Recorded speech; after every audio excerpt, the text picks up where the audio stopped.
यदि नाम जप नहीं चल रहा है तो बाहरी कुछ जो सेवा पूजा की उतने से मन पर शासन नहीं हो सकता। बाहरी वो सात्विक भाव की पूजा हो गई कुछ क्षण बाद, लेकिन मन विश्राम भोगों में ही मानेगा। तो मन का विश्राम प्रभु के चरणारविंद में हो, सत्य में हो, इसके लिए निरंतर नाम जप करना अत्यंत अनिवार्य है। नहीं तो भोगेश्वर प्रसक्तानाम तयापहृत चेतसाम व्यवसायत्मिका बुद्धि समाधो न विधीयते। जिसकी बुद्धि में ये बैठा हुआ है कि संसार के भोगों के भोगने में सुख है, संग्रह में सुख है, उसकी परमात्मा प्राप्ति में रुचि ही नहीं होती। फिर कैसे? बाहरी एक केवल थोड़ी सेवा कर ली, थोड़ा एक, फिर इसके बाद उसकी मन स्थिति उसी संसार में होगी। वो सेवा करते भी संसार का चिंतन करेगा तो वो सेवा नहीं मानी जाती है। सेवा तब मानी जाती है जब सेव्य में आसक्ति हो जाए। जो सेव्य हमारे प्रभु हैं उनमें आसक्ति होकर भाव में डूबा हुआ, फिर वो सेवा माने। तो आसक्ति कहाँ से होती है? ये भजन से होती है। इसलिए नाम जप अत्यंत अनिवार्य है। ये नहीं चलेगा कि हम बाहर थोड़ा आरती पूजा कर दी तो हमारा उससे परम कल्याण हो जाएगा। नहीं, चिंतन। आप गीता उठा के देखो, शास्त्र उठा के देखो, वहां आदेश है। भगवान कह रहे हैं अनन्य चेता सततम यो माम स्मरति नित्यशः तस्याहम सुलभा पार्थ। मैं उसके लिए सुलभ हूं। किसके लिए? जो मेरा सतत नित्य स्मरण करता है, निरंतर स्मरण करता है।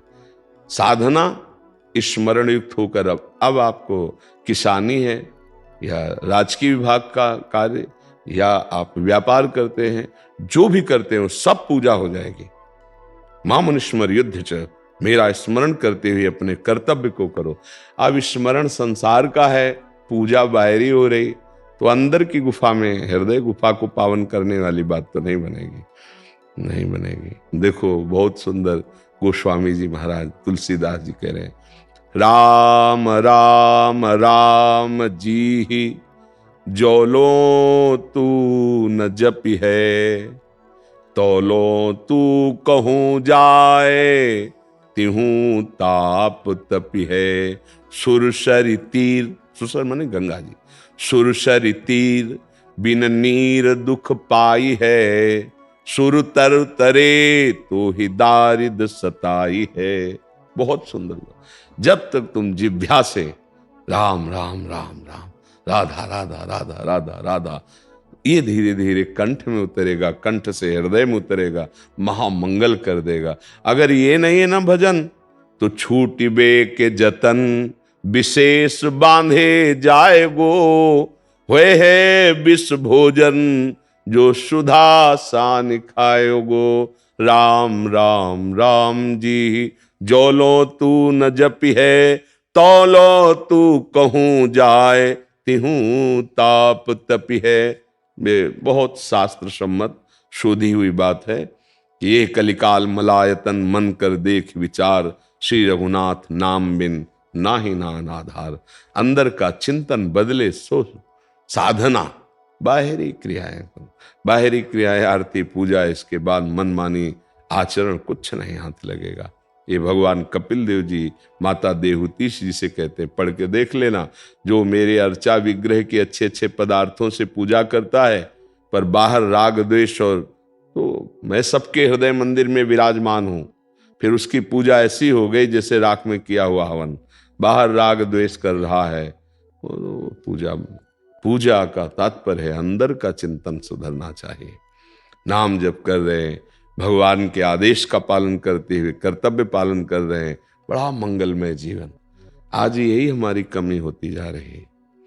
हम बाहरी बातों पर विशेष महत्व देते हैं, आंतरिक गड़बड़ी पर ध्यान नहीं देते हैं।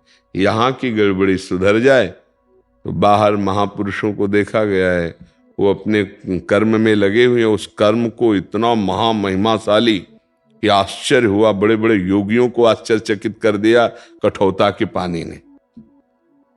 महामहिम पूज्य श्री जो रैदास जी महाराज थे, नाम जब चल रहा है, जो कर्म कर रहे हैं ना, वो महान पूजा होती चली जा रही। नाम जप का बहुत बड़ा चमत्कार देखा गया। यदि नाम जप नहीं, भजन नहीं है, तो बाहरी क्रियाएं, हमें लगता है अगर अंदर से आपका चिंतन ठीक नहीं हुआ तो बाहरी कुछ भी करें उससे कोई फर्क मन पर नहीं पड़ता।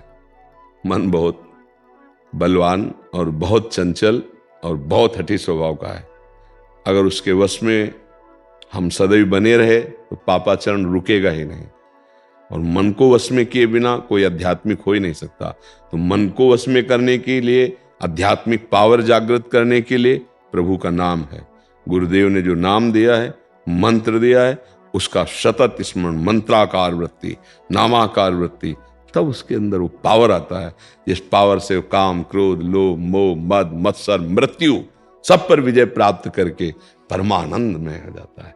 पायो परम विश्राम, राम समान प्रभु नाहि कहो, जाकी कृपा लवलेश ते, मतिमंद तुलसीदास हो, पायो परम विश्राम। परम विश्राम भगवत स्मरण। सेवा बहुत सुंदर है, पर साथ में नाम जप, नाम जप करते हुए, पद गुनगुनाते हुए हम ठाकुर सेवा करें। मन को चांस न दें, नहीं तो बाहरी सेवा करेगा और फिर भागता रहेगा विषयों में, उससे कोई लाभ नहीं मिलेगा। लाभ मिलता है आंतरिक चिंतन। तुम्हारा चिंतन कहाँ था, तभी लाभ मिलेगा। इसलिए बहुत सावधान। बाहरी सेवा के बहाने मन अपनी मनमानी करता रहे तो फिर साधना नहीं बनेगी। इतना आप समझ लो, नाम एक है और सब साधन शून्य है। एक लगा के शून्य रखो तो 10 गुना एक जीरो का पावर बढ़ता चला जाएगा, और एक हटा के शून्य रखो तो शून्य शून्य ही रहेगा। अंदर से नाम चल रहा है, अंक लग गया। अब जो भी साधन करो सब शून्य शून्य शून्य, वो हर शून्य 10 गुना बढ़ता चला जाएगा। एक के बाद शून्य तो 10, फिर एक शून्य तो 100, फिर एक शून्य तो 1000, फिर एक शून्य तो 10,000, बढ़ता चला गया ना। एक हटा दो शून्य शून्य शून्य शून्य। यह है एक भगवत स्मरण, भगवत चिंतन, भगवत नाम जप। आंतरिक तुम्हारा क्या चल रहा है? अध्यात्म अंतर की बात पर, अध्यात्म आंतरिक लक्षणों पर, अध्यात्म की पूर्णता आंतरिक स्थिति पर। बाह्य बाह्य आप क्या करते हैं आप जाने, आपकी आंतरिक चिंतन क्या है, आपकी आंतरिक स्थिति जो अध्यात्म है। हम बाहर से अंदर की तरफ आते हैं, अगर अंदर नहीं, बाहर ही हम बहिर्मुख होकर भटक रहे हैं, वो विश्राम नहीं मिलेगा। ठाकुर जी का श्रृंगार कर रहे हैं तो उसी में डूब रहे हैं हम, उनको भोग लगा रहे तो उसी भाव में डूब रहे हैं। ये भाव कहां से आएगा? भजन से आएगा। भजन नहीं है तो देख लो, जल्दी से बनाओ, देखो ठंडा ना हो जाए, ठाकुर जी को दिखा के ले आओ। हाँ, ठाकुर जी केवल हमारे देखने के लिए बैठे हैं। एक है भाव में भरा। राधे राधे प्यारे भक्तों, आपको हमारा वीडियो कैसा लगा हमें कमेंट करके ज़रूर बताएं। और आप हमारी चैनल पर नए और पहली बार है तो हमारी चैनल को भी सब्सक्राइब जरूर करें और साथ ही साथ नोटिफिकेशन को भी ऑन कर दीजिए ताकि ऐसे वीडियो आए तो आपको सबसे पहले मिलती रहे। तो मिलते हैं दोस्तों कोई ऐसे ही नए और मज़ेदार टॉपिक या वीडियो के साथ, तब तक सभी को बाय बाय।